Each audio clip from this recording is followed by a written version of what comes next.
Thanks for visiting the patient and the weather today. I'm meteorologist Al Peterlin, and we use proprietary weather maps to study the weather health risk for November 4th, 2025. We do keep additional graphics available at tpatw.com. And during the fall and spring, it's especially useful for you to follow those maps.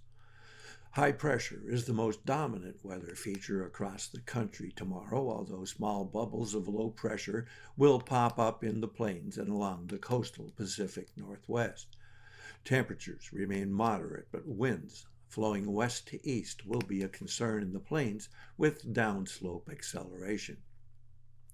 Looking at pressure change, pressure will be rising across western Washington and Oregon through Idaho into Montana, and post-frontal rising pressure will continue along the eastern seaboard from South Carolina north all the way east up to Pennsylvania, New York, along New England and the Canadian cities from Ottawa to Quebec.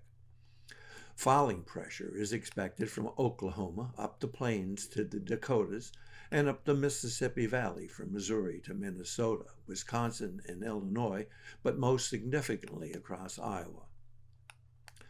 Temperatures will be rising strongly across eastern Colorado, Kansas, Nebraska, Missouri, and northern Illinois. Dew point temperatures and vapor pressure will be rising across northern California, the Dakotas, Iowa, northern Illinois, and Mississippi, as well as along the southern Gulf Coast from Louisiana to northern Florida.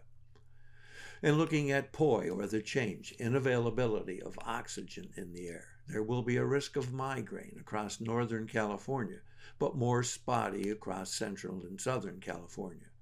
There will also be a risk of migraine across western Oregon and Idaho.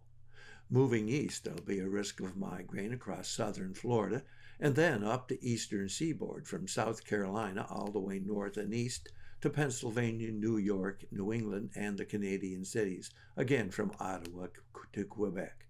But it will be especially significant through eastern Pennsylvania, New Jersey, southeastern New York State, into Vermont. There will be a risk of asthma and arthritis along coastal Washington, Oregon, and then from the plains to the western edge of the Appalachians, mainly Texas to South Dakota, Louisiana all the way north to Minnesota, Alabama all the way north to Indiana, and then across northern and central Florida. But the highest risk will be centered about Nebraska, Iowa, and northern Illinois.